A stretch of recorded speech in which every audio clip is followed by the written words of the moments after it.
অস্থিরতা কাটিয়ে খুলেছে দেশের পোশাক কারখানা। কাজে যোগ দিয়েছে শ্রমিকরা। সকাল থেকে গাজীপুর, সাভার ও আশুলিয়া শিল্পাঞ্চলে দলে দলে কর্মস্থলে যোগ দেন পোশাক শ্রমিকরা। কারখানাগুলোতে চলছে স্বাভাবিক কার্যক্রম। এদিকে শিল্পাঞ্চলে অপ্রীতিকর ঘটনা এড়াতে কারখানাগুলোর সামনে অতিরিক্ত পুলিশ মোতায়েন আছে। এছাড়া বিজিবি ও সেনাবাহিনীর সহ আইনশৃঙ্খলা রক্ষাকারী বাহিনীর সদস্যরা টহল দিচ্ছে।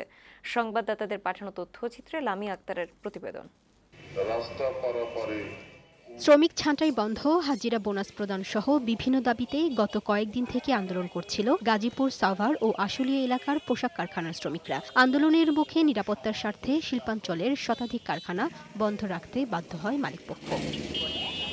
বৃহস্পতিবার শিল্পাঞ্চলে পোশাক কারখানাগুলো চালু রয়েছে বলে জানিয়েছে শ্রমিক নেতারা। সকাল থেকে সাভার, আশুলিয়ার বিভিন্ন কারখানার পোশাক শ্রমিকদের কর্মস্থলে যোগ দিতে দেখা গেছে। সকাল ৮টার পর থেকে শুরু হয়েছে উৎপাদন। শিল্পাঞ্চলে যে কোনো ধরনের অপ্রীতিকর ঘটনা এড়াতে কারখানাগুলোর সামনে মোতায়েন রয়েছে অতিরিক্ত পুলিশ, রয়েছে সেনা টহলও। তবে কয়েকটি পোশাক কারখানা খুলেনি বলে খবর মিলেছে।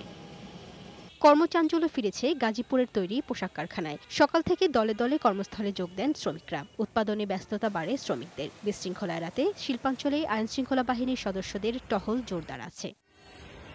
ডেস্ক রিপোর্ট, বৈশাখী সংবাদ।